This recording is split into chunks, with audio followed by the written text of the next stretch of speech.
To study. एक मैंने एक चीज लिखी है व्हाट टू स्टडी, दूसरी चीज होती है हाउ टू स्टडी, है ना। ये दो चीजें यहाँ पे लिखी हुई है, व्हाट टू स्टडी और how to study. What to study तो सबको पता होता है कि क्या पढ़ना है ना। और अपने जो भी टीचर्स हैं उनसे पूछ लिए जी अगर कि भाई कौन सा क्या चीज हमें पढ़नी है और क्या करना है। मगर हाउ टू स्टडी, कैसे पढ़ा जाए, है ना। एक चीज होती है पढ़ना, मान लीजिए आपने कोई चीज पढ़ ली, इसका ये कतई मतलब नहीं है कि वो चीज हमें याद हो गई, है ना। वो चीज हमें याद हो गई तो आपको नेक्स्ट स्टेप याद करना है। क्या काम करना है? याद करना है। तो याद भी मान लीजिए एक दिन के लिए आपको हो गया, मगर आपको याद कब तक के लिए रखना है? एग्जाम डेट तक, जिसको जो भी एग्जाम है उस डेट तक आपको याद रखना है। इसीलिए आपको उसको, एक तो हो गया पढ़ना, एक हो गया याद करना, और एक हो गया याद रखना, है ना। याद रखने वाली सबसे बड़ी प्रॉब्लम होती है कि याद हो भी जाता है मगर कब तक याद रखना है, वो इसके लिए आपको बार बार इस चीज के ऊपर फोकस करना पड़ेगा। एक मैंने लिखा है स्पेलिंग, आप लोग देखिए, मैंने लिखा है रिवीजन। क्या लिखा है? रिवीजन का ये मतलब होता है विजन। विजन का आपका मतलब बताइए? रिवीजन यानी उसको दोबारा देखना, बार बार देखना, है ना। जो भी आज पढ़ा आधे घंटे के लिए टाइम निकाल के रिवीजन कीजिए, है ना। ऐसे आपके 6 दिन पढ़ा आपने, 6 दिन पढ़ने के बाद में जो मटेरियल आपके पास उपलब्ध हो, वो तो 7वां दिन पूरा का पूरा रिवीजन के लिए लगाइए। आप इसके लिए लगाइए, रिवीजन के लिए। इसी प्रकार से मान लीजिए महीने के अंदर अपने को 4 सप्ताह मिलते हैं, है ना। हर संडे को या फिर कोई भी एक अल्टरनेटिव डे को अपने सेलेक्ट कर लिया रिवीजन के लिए। इसके लिए रिवीजन के लिए। मगर इस बात को आपको ये ध्यान होना चाहिए कि रिवीजन एक तो वीकली करना है, एक मंथली रिवीजन भी करना है। मंथली रिवीजन के लिए आपको 2 दिन आपको कोई भी सेलेक्ट करने हैं कि भाई जो भी पढ़ा है वो पूरा मैं रिवीजन करूं, कुछ नया नहीं पढ़ना है, वो जो पहले पढ़ा है उसी का क्या करना है? रिवीजन करना है। इस बात को आपको ध्यान में होना चाहिए कि किस प्रकार से पढ़ा जाता है। और सबसे बड़ी बात है, मेरे पास कल मैंने नोट्स बाई किए थे। एक सबसे इंपॉर्टेंट बात यही होती है नोट्स, है ना। ये मैंने खुद ने बनाए हैं नोट्स, खुद ने प्रिपेयर किए हैं। मैं पिछले 3-4 महीनों से मेहनत कर रहा था सभी क्लासेस के लिए नोट्स की, है ना। तो नोट्स काफी यूजफुल है ना। जैसे मान लीजिए पहला चैप्टर है, उसके अंदर आपको 10 पेजेस हैं। कितने पेजेस हैं? 10 पेजेस हैं। इतने याद नहीं होते हैं, सही कह रहा हूं ना। एक चैप्टर के हिसाब से वो पेजेस अपने को याद नहीं होते हैं। तो इसको अपन बोलते हैं समरी। क्या बोलते हैं?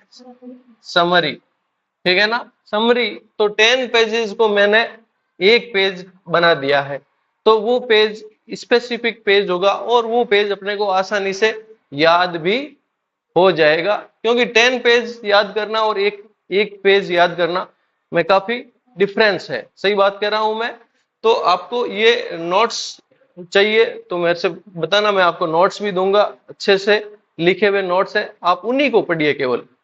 और पासबुक्स वगैरह, ये केवल आपको पासबुक का नाम क्या है? पासबुक यानी क्या कराएगी? अपने को पास कराएगी। अपने को पास तो होना ही होना है, मगर पास तो 33% या 34% वाला भी होता है, और एक पास 75% से ऊपर वाला भी पास होता है।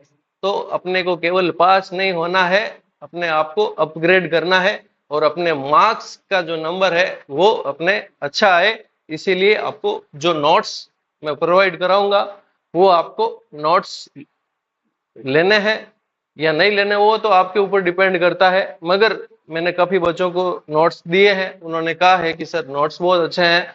और अभी हमारे स्कूल में इस पार्ट का टेस्ट हुआ था, उसमें मैंने ये पढ़ा था, काफी हेल्पफुल नोट्स है। आप देखिएगा, अगर किसी को नोट्स मिलते हैं या लेते हो तो आपको वो ले लेना है।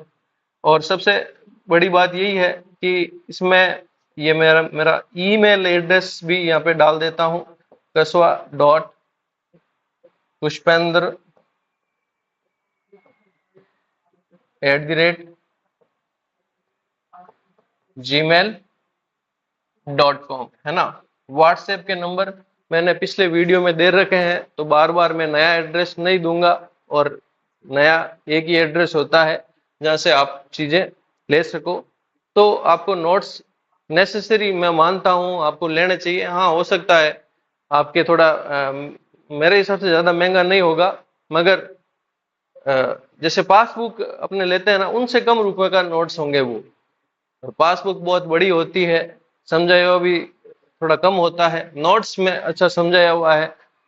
तो आप स्टडी कीजिए, आपको लगेगा कि हाँ, ये चीजें हमारे लिए पॉसिबल है। जो मेरे पास नोट्स अवेलेबल है वो मैं एक बार उसका लिस्ट बता देता हूँ। एक तो है BSTC, और इसका जो नेक्स्ट स्टेप है वो मैंने रीट के लिए रखा है। रीट फर्स्ट और सेकंड, जो फर्स्ट लेवल और सेकंड लेवल दोनों के मेरे पास नोट्स अवेलेबल हैं। और नोट्स जो अपने पास अवेलेबल है वो 6 से लेकर के 12 तक की क्लासें हैं, जिसमें अगर साइंस, बायोलॉजी, मैथ्स, फिजिक्स और भी आर्ट्स के भी अगर कोई स्टूडेंट्स हैं, उनके भी वहाँ नोट्स मेरे पास अवेलेबल हैं।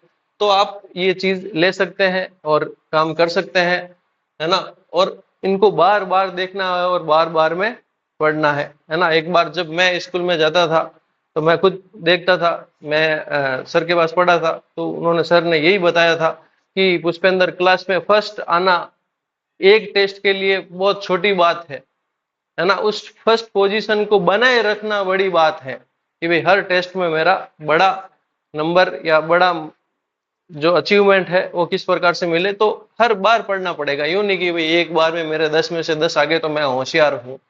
इसका ये कतई मतलब नहीं है ना। अगर मैं अपने आप को इंटेलिजेंट बोलता हूँ, इसका ये मतलब नहीं है कि आप लोग इंटेलिजेंट नहीं हो, है ना।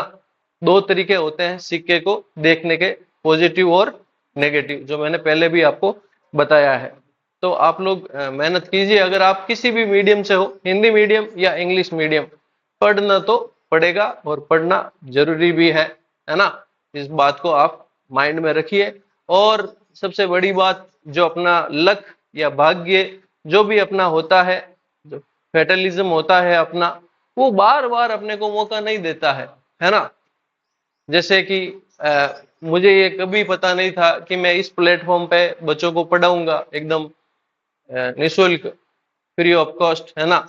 मुझे ये कभी पता नहीं था, और वो भी नार्सर के बच्चों को पढ़ाऊंगा।